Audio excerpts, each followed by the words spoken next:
Hare Krishna. Hare Krishna. Hare Krishna. Welcome you all in Bhagavad Gita class. तो आज के भगवद गीता क्लास में आप लोगों का बहुत बहुत स्वागत है। तो भगवद गीता में हम लोग सेकंड चैप्टर पढ़ रहे हैं, गीता का सार 31 श्लोका नंबर। तो जैसा हम देख रहे थे कि अभी तक भगवान जो है अर्जुन को आत्मा का ज्ञान देके समझा रहे थे कि भाई तुम जो युद्ध नहीं करने का डिसीजन लिए हो ये बहुत अच्छा डिसीजन नहीं है, क्योंकि तुम शरीर नहीं आत्मा हो और ये धर्म युद्ध है और तुम्हें युद्ध करना चाहिए। तो अभी भगवान यहाँ पे अब और भी हिसाब से बताएंगे, मतलब कर्म के हिसाब से बताएंगे कि कर्म सिद्धांत के अनुसार भी, कर्म योग के हिसाब से भी अगर तुम चलो अर्जुन, तब भी तुम्हें क्षत्रिय हो, तुम्हें युद्ध करना चाहिए। तो भगवान उसको किसी तरह से, मतलब अर्जुन को ज्ञान के द्वारा, कर्म के द्वारा, योग के द्वारा भगवान समझाने की कोशिश कर रहे हैं कि तुम्हारा जो कर्तव्य है उसका पालन करो, क्योंकि अगर हम ये नहीं करते तो हम जरूर नरकगामी होंगे और दुखी होंगे। अब यहाँ पे 31 श्लोका। ओम अज्ञानतिमिरान्धस्य ज्ञानाञ्जनशलाकया चक्षुरुन्मीलितं येन तस्मै श्रीगुरुवे नमः। श्रीचैतन्यमनोभीष्टं स्थापितं येन भूतले स्वयं रूपकदा मह्यं ददाति स्वपदान्तिकं। हरे कृष्णा कृष्ण कृष्ण हरे हरे, हरे राम राम राम हरे हरे। ग्रंथराज श्रीमद् भगवद गीता की जय। श्रील प्रभुपाद की जय। निताय गौर प्रेमानंदे हरि हरि। स्वधर्म अपि च अवेक्ष्य न विकम्प अर्हसि धर्म्यात् हि युद्धात् श्रेयन्य क्षत्रिय न विद्यते। क्षत्रिय होने के नाते अपने विशिष्ट धर्म का विचार करते हुए तुम्हें जानना चाहिए कि धर्म के लिए युद्ध करने से बढ़कर तुम्हारे लिए अन्य कोई कार्य नहीं है, अतः तुम्हें संकोच करने की कोई आवश्यकता नहीं है। पढ़िए माता जी। तात्पर्य: सामाजिक व्यवस्था के 4 वर्णों में द्वितीय वर्ण उत्तम शासन के लिए और क्षत्रिय कहलाता है। छत का अर्थ है चोट खाया हुआ, जो क्षति से रक्षा करे वह क्षत्रिय कहलाता है। त्रायते रक्षा प्रदान करना। क्षत्रियों को वन में आखेट करने का प्रशिक्षण दिया जाता है। क्षत्रिय जंगल में जाकर शेर को ललकारता और उसे आमने सामने अपनी तलवार से लड़ता था। शेर की मृत्यु होने पर उसकी राजसी ढंग से अंत्येष्टि की जाती थी। आज भी जयपुर रियासत के क्षत्रिय राजा इस प्रथा का पालन करते हैं। क्षत्रियों को विशेष रूप से ललकारने तथा मारने की शिक्षा दी जाती है, क्योंकि कभी कभी धार्मिक हिंसा अनिवार्य होती है। इसलिए क्षत्रियों को सीधे संन्यास धर्म ग्रहण करने का विधान नहीं है। राजनीति में अहिंसा कूटनीतिक चाल हो सकती है, किंतु यह कभी भी कारण या सिद्धांत नहीं रही। धार्मिक संहिताओं का उल्लेख मिलता है। आह वेशु मिथो न्योन्यम जिंघा संतो महिच्छतः युद्धमाना वर शक्त्या स्वर्गयांत्य परामुखा यज्ञेषु पशवो ब्रह्मन् हन्यते सततं द्विजे संस्कृता उकिल मंत्रेश तेपि स्वर्गम वाप्नुवन्। युद्ध में विरोधी ईर्षालु राजा से संघर्ष करते हुए मरने वाला राजा या क्षत्रिय को मृत्यु के अनंतर वे उच्च लोक प्राप्त होते हैं, जिनकी प्राप्ति यज्ञाग्नि में मार गए पशुओं को होती है। अतः धर्म के लिए युद्ध भूमि वध करना तथा याज्ञिक अग्नि के लिए पशुओं का वध करना हिंसा कार्य नहीं माना जाता, क्योंकि इसमें निहित धर्म के कारण प्रत्येक व्यक्ति को लाभ पहुंचता है और यज्ञ में बलि दिए गए पशु को एक स्वरूप से दूसरे में बिना विकास प्रक्रिया के ही तुरंत मनुष्य का शरीर प्राप्त हो जाता है। इसी तरह युद्ध भूमि मारे गए क्षत्रिय यज्ञ संपन्न करने वाले ब्राह्मणों को प्राप्त होने वाले स्वर्ग लोक में जाते हैं। स्वधर्म 2 प्रकार का होता है। जब तक मनुष्य मुक्त नहीं हो जाता तब तक वह मुक्ति प्राप्त करने के लिए धर्म के अनुसार शरीर विशेष के कर्तव्य करते होते हैं।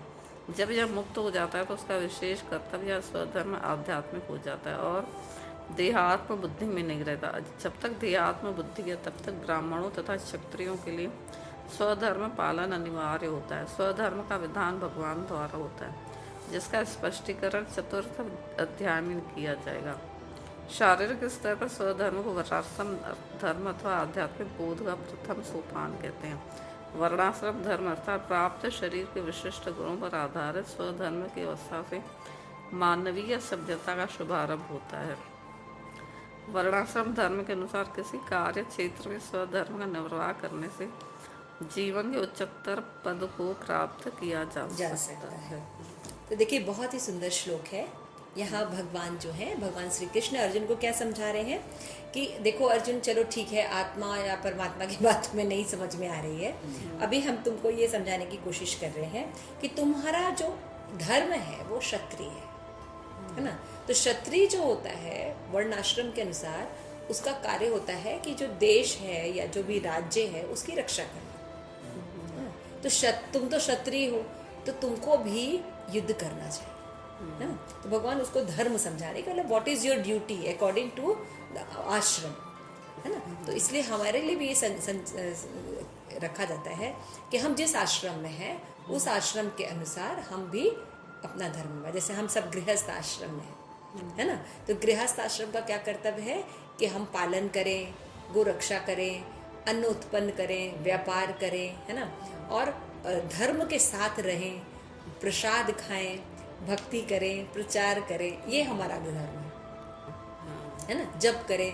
तो इसलिए जैसा अर्जुन को भगवान बता रहे वैसा हमारे लिए भी निर्देश है ना। तो अर्जुन को समझा रहे कि तुम क्षत्रिय हो, तुम्हें शासन करना चाहिए, शासन का देखभाल करना चाहिए, है ना। अगर कोई शत्रु है, उसके कारण कोई प्रॉब्लम हो रही है, तो क्या करना चाहिए? ऐसा नहीं हमने ऐसा थोड़ी होता है। तुम क्षत्रिय हो, तुमको युद्ध करना है, सोल्जर का काम है युद्ध करना। तो यहाँ पे क्षत्रिय शब्द का अर्थ बताया गया, इट इज वेरी इंपॉर्टेंट। क्षत का मतलब होता है छोट काया हुआ, है ना, और क्षत्रिय मतलब क्या हुआ? जो त्रायते रक्षा करता है, शत त्रायते, जो शत से रक्षा करता है, चोट से रक्षा करता है, किसी को आघात ना पहुंचे, कोई किसी पर आक्रमण ना कर दे, तो उस आक्रमण से रक्षा करने के लिए क्षत्रियों को रखा जाता है। तो क्षत्रिय लोग करते क्या थे? तो कुछ छूट दी गई है क्षत्रियों को, जैसे कि क्षत्रिय जो है अब क्योंकि वो मरने मारने का कार्य करता है ना, तो अगर डायरेक्ट जाके किसी मनुष्य को तो नहीं मार देगा ना, इसीलिए पहले के क्षत्रियों को जंगल में जाके शिकार करने की परमिशन थी। तो वो अंधाधुंध शिकार नहीं करते थे, अननेसेसरी शिकार नहीं करते थे, वो जंगल में जाते थे, जो हिंसक पशु होते थे उनका शिकार करते थे, और शिकार करने से अपनी वीरता और अपने जो उन्होंने युद्ध विद्या सीखी है उसको वो एक्सपेरिमेंट करते थे। समझ में आ गया? अच्छा, क्षत्रियों को थोड़ा सा रजोगुणी होना पड़ता था, इसलिए उन्हें मांसाहार खाने की छूट थी, है ना, क्योंकि वो ऐसे आहार खाएंगे तभी तो हम ऐसे कार्य कर पाएंगे ना, ये तो बहुत मुश्किल होता है।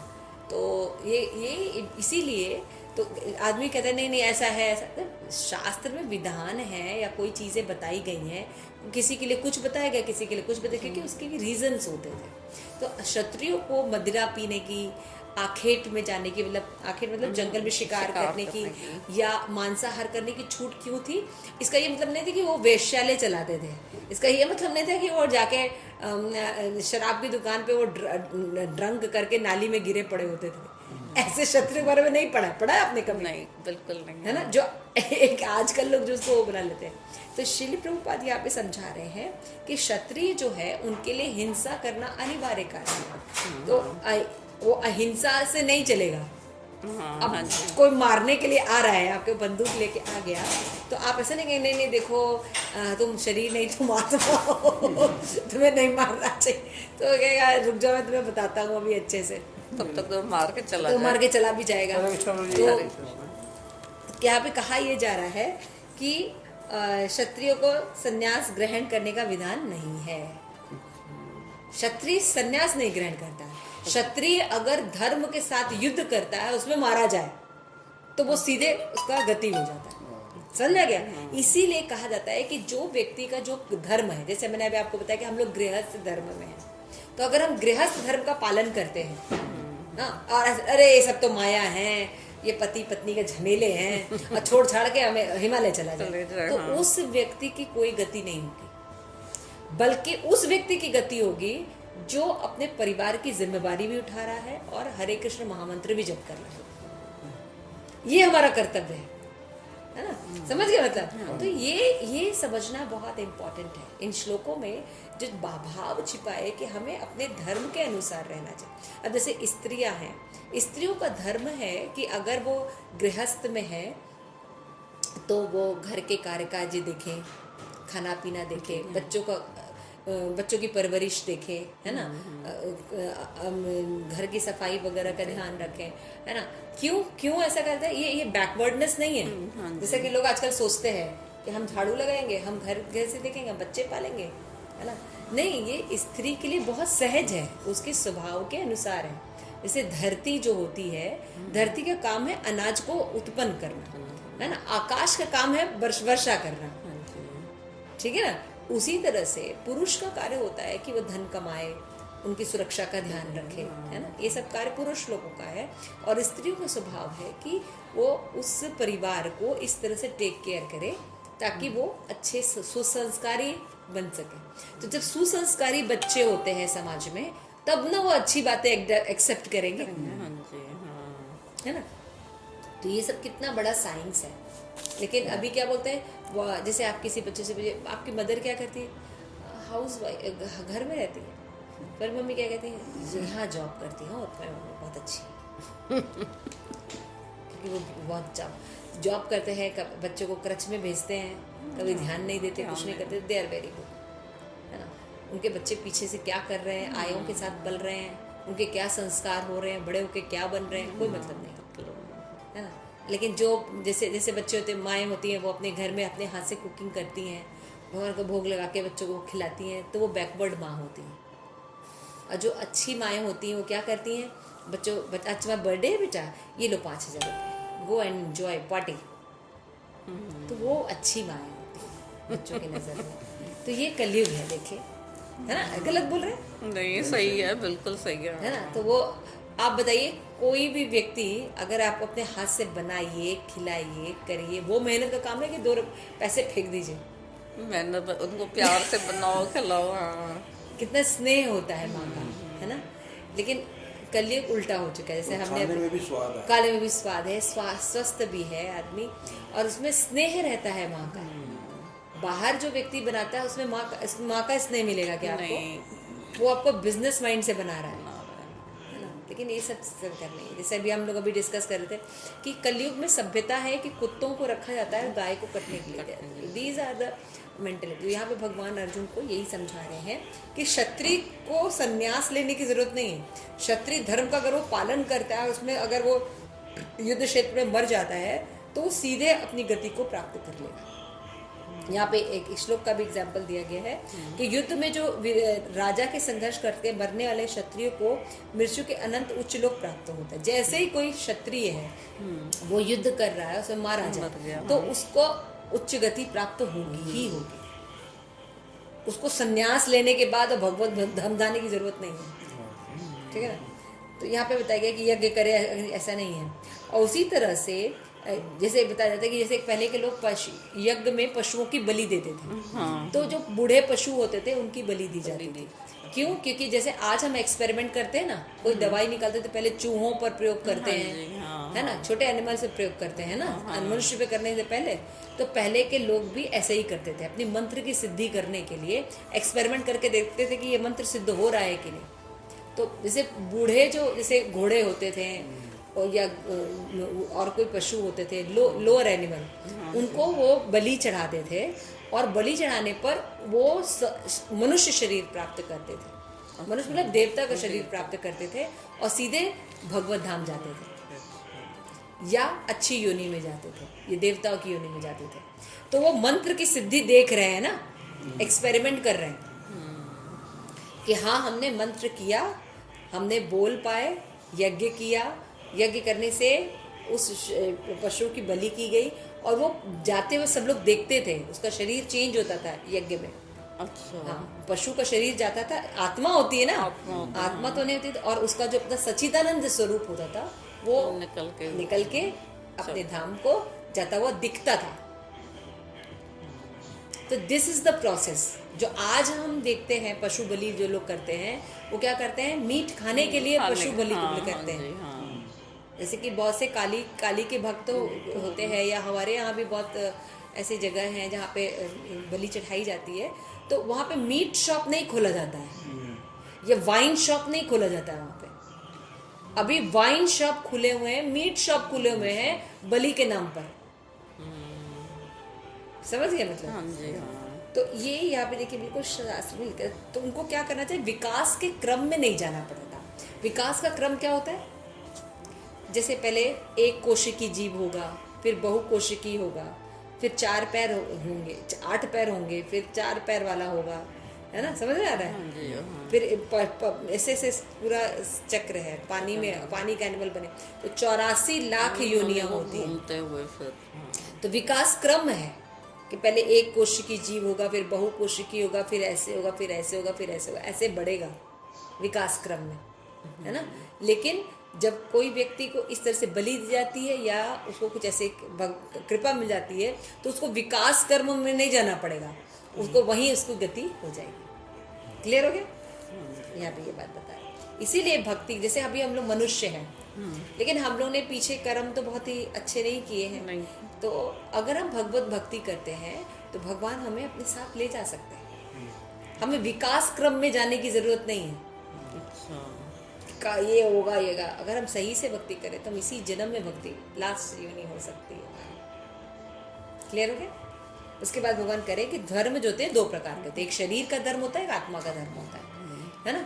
तो आत्मा का धर्म जो होता है वो सबसे ज्यादा अच्छा होता है। और आत्मा का धर्म क्या है कि हम भगवान के अंश हैं और हमें हरे कृष्णा कृष्णा कृष्णा हरे हरे, हरे राम राम राम हरे हरे। इस महामंत्र का जप करना, प्रसाद पाना, भगवान के दर्शन करना, ये हमारा धर्म है। नेक्स्ट 32 यदृक्षा च उत्पन्नम, यद्रक्षया च उत्पन्नम स्वर्गद्वारम अपावृतम, स्वर्गद्वारम अपावृतम सुखिना क्षत्रिय पार्थ, सुखीन क्षत्रिया पार्थ लभते युद्धम ईदृशम, लभन्ते युद्धम ईदृशम। हे पार्थ, वे क्षत्रिय सुखी हैं जिन्हें ऐसे युद्ध के अवसर अपने आप प्राप्त होते हैं और उनके लिए स्वर्ग लोक के द्वार खुले रहते हैं। मतलब यहाँ तो सब कुछ किया हुआ है अर्जुन को, ऐसा थोड़ी कि युद्ध क्रिएट करना है। तो तुम्हारा, तुम कितने भाग्यशाली हो, है ना। अगर तुम इस युद्ध में युद्ध लड़ते रहते, अगर तुम वीर गति को भी प्राप्त हो गए तो स्वर्ग का दरवाजा खुला है। जहाँ जीत गए तो पूरा पृथ्वी का राज्य पड़ा हुआ है। तुम्हारे तो दोनों हाथ में लड्डू हैं, तुम शोक क्यों कर रहे हो और युद्ध से मना क्यों कर रहे हो। विश्व के परम गुरु, प्रभु जी आप पढ़िए तात्पर्य। विश्व के परम गुरु भगवान कृष्ण अर्जुन की इस प्रवृत्ति की भर्त्सना करते हैं जब वह कहता है कि उसे इस युद्ध में कुछ भी तो लाभ नहीं दिख रहा है, इससे नरक में शाश्वत वास करना होगा। अर्जुन द्वारा ऐसे व्यक्त केवल अज्ञानजन्य थे। वह अपने सर्वधर्म के आचरण में अहिंसक बनना चाह रहा था। थोड़ा तेज पढ़िए प्रभु जी, शायद रिकॉर्डिंग नहीं हो। हाँ जी, थोड़ा तेज पढ़ो। किंतु एक क्षत्रिय के लिए युद्ध भूमि में स्थित होकर इस प्रकार अहिंसक बनना मूर्खों का दर्शन है। पराशर स्मृति में व्यासदेव के पिता पराशर ने कहा है क्षत्रियो ही परारक्षण क्षत्रपाणि प्रदंडयन निर्जया पर सैन्याधीशिति धर्म पालये। क्षत्रिय का धर्म है कि वह सभी कलेशों में नागरिकों की रक्षा करे, इसीलिए उसे शांति तथा व्यवस्था बनाए रखने के लिए हिंसा करनी पड़ती है। अतः उसे शत्रु राजाओं के सैनिकों को जीतकर धर्मपूर्वक संसार पर राज्य करना चाहिए। यदि सभी पक्षों पर विचार करें, धर्म पूर्वक संसार पर राज्य करना चाहिए। यदि सभी पक्षों में विचार करें तो अर्जुन को युद्ध में विमुख होने का कोई कारण नहीं था। यदि वह शत्रुओं को जीतता है तो राज्य भोग करेगा, और यदि वह युद्ध भूमि में मरता है तो स्वर्ग को जाएगा, जिसके द्वार उसके लिए खुले हुए हैं। युद्ध करने से उसके दोनों की तरह लाभ है। वही बात बता दी मैंने। तो भगवान अर्जुन से करेंगे तुम्हें दुखी होने की क्या जरूरत है, तुम्हें बस अपना कर्तव्य पालन करना चाहिए। अगर तुम युद्ध में मर जाओगे तो तुम्हारे लिए स्वर्ग का दरवाजा खुला हुआ है, और अगर तुम जो है जीत जाते हो तो पूरा दुनिया का निष्कर्ष राज करोगे। अतः चेतत्वयम् इमम्, अतः चेतत् इतम इतम मयम धर्मयं संग्राम न करिष्यसि धर्म्यम संग्रामम न करिष्यसि ततः स्वधर्मं कीर्तिं ततः स्वधर्मम कीर्तिम च हित्वा पापम अवाप्यसि।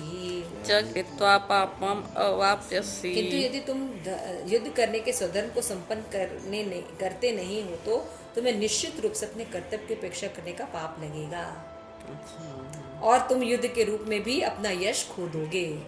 भगवान क्या समझा रहे हैं, अगर तुमने अपने आश्रम का पालन नहीं किया तो फर्स्ट क्या होगा तुम्हारा साथ कि तुम्हें पाप लगेगा। और अर्जुन क्या कह रहा था पीछे फर्स्ट श्लोका में कि अगर मतलब ये कुल धर्म नष्ट हो जाएगा और इस वंश का नाश होगा तो उसका पाप मुझे लगेगा। भगवान कह रहे जब तुम युद्ध नहीं करोगे तब तुमको पाप लगने वाला है।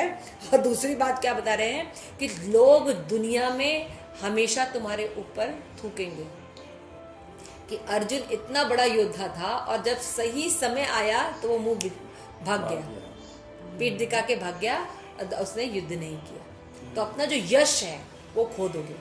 और किसी भी ईमानदार व्यक्ति का, सज्जन व्यक्ति का यदि यश खो जाए तो वो जिंदा नहीं रह सकता। अपयश जो है किसी भी सज्जन पुरुष का गहना होता है ना। हाँ जी हाँ। आपने कई केसेस ऐसे सुने होंगे कि मतलब उनके साथ ऐसा हो गया, बदनामी हो गई, उन्होंने फांसी लगा दी। हाँ है ना, झूठे केस फंसा दिया, उन्होंने फांसी लगा। बहुत से लड़कियों को भी देखा होगा, पुरुषों को भी देखा होगा। तो जो लोग सज्जन होते हैं उनके लिए यश सबसे इम्पोर्टेंट चीज़ होती है और वो भी तुम खो दोगे। तो भगवान यहाँ पे कहे अर्जुन विख्यात योद्धा था, उसने शिव आदि अनेक देवताओं से युद्ध करके यश अर्जित किया था। शिकारी के वेश में शिव जी ने युद्ध करके उन्हें हराकर अर्जुन ने उन्हें प्रसन्न किया था और पाशुपत्र अस्त्र मिला था। सभी लोग जानते थे कि एक महान योद्धा है। स्वयं द्रोण भी आशीष दिया था। तो आप देख लीजिए अर्जुन कोई साधारण योद्धा नहीं था। शिव जी को उसने प्रसन्न करके पाशुपत्र अस्त्र हासिल किया। उनका जो गुरु थे द्रोणाचार्य, उनका वो विशेष शिष्य था। भीष्म पितामह का स्पेशल कृपा थी अर्जुन पर और कृष्ण का तो प्रिय था ही। तो ऐसा व्यक्ति युद्ध करने से मना करे तो मतलब यहाँ पे बोल रहे कि धर्म पिता और इस प्रकार उसने अपने धर्म पिता एवं स्वर्ग के राजा इंद्र समेत अनेक अधिकारियों को युद्ध में प्रमाण पत्र प्राप्त था। किंतु यदि वो इस समय युद्ध का परित्याग करता है, सोचिए इंद्र आदि सब इसके लोहा मानते थे अर्जुन का, और इस समय अगर वो परित्याग करता है तो क्षत्रिय धर्म की उपेक्षा का दोषी होगा। ठीक है, और हम यही गलती करते हैं। हम सब अपने जीवन में यही गलती करते हैं। हम सब कुछ करते हैं लेकिन अपने स्वधर्म का पालन नहीं करते। वो है हरि नाम कीर्तन, है ना। हम भी अर्जुन की तरह है। जैसे प्रभु जी बोले थे ना, कैसे अपने अपने स्वजनों के पास जाएंगे तो कैसे बड़ा मुश्किल होगा, फिर कैसे करेंगे। बोले थे ना प्रभु जी कि उनके खाना पीना कैसे खाएंगे, चलना बहुत मुश्किल हो जाएगा। तो अर्जुन भी तो यही कह रहा है। तो भगवान क्या समझा रहे हैं, ये तुम्हारा कर्तव्य है। अगर तुम इसका पालन करोगे तो हमेशा यशस्वी रहोगे, क्योंकि तुम आत्मा हो और मेरे हो और तुम उसके लिए कार्य कर रहे हो। अगर तुम इसमें विफल भी हो जाओगे तो मैं सफल कर दूंगा। समझ रहे हैं, हम भी यही गलती करते हैं। यहाँ पे अर्जुन को भी यही समझा बोलता हूँ कि ना हम जो है इस लायक अब हम कहीं पे जाने लायक ही नहीं रहे। बिल्कुल नहीं। और इससे लाभ हुआ कि हानि? लाभ हुआ, हमारे लिए लाभ है, मगर सामने वाला कोई तो समझे ना कि हाँ भाई ये लाभ है। उसका चिंता हमें नहीं करना। अकेले आए, अकेले जाना है, जितना हो सके प्रचार करना है ना। जब व्यक्ति दृढ़ हो जाता है, जैसे किसी व्यक्ति को पढ़ना है ना, और सारे बच्चे टीवी देख रहे हैं या घूमने जा रहे हैं, करने जा रहे हैं, उसका लक्ष्य है हमें करना है। अगर वो 2 साल अच्छे से पढ़ लेगा तो उसकी लाइफ बन जाएगी, उसको पता है ये बात। तो 2 साल वो अपने आप को सभी नियम में रखता है ना। हाँ जी हाँ। तब ना कर पाता है। अच्छा खाएगा, अच्छा करेगा, अच्छे से सोएगा, अच्छे से रहेगा, अच्छे से खेलेगा, तभी ना वो पढ़ पाएगा। और दिन भर टीवी देखेगा, बाहर घूमेगा, इधर जाएगा, इधर करेगा, इश्क लड़ाएगा, हो जाएगा बिल्कुल नहीं।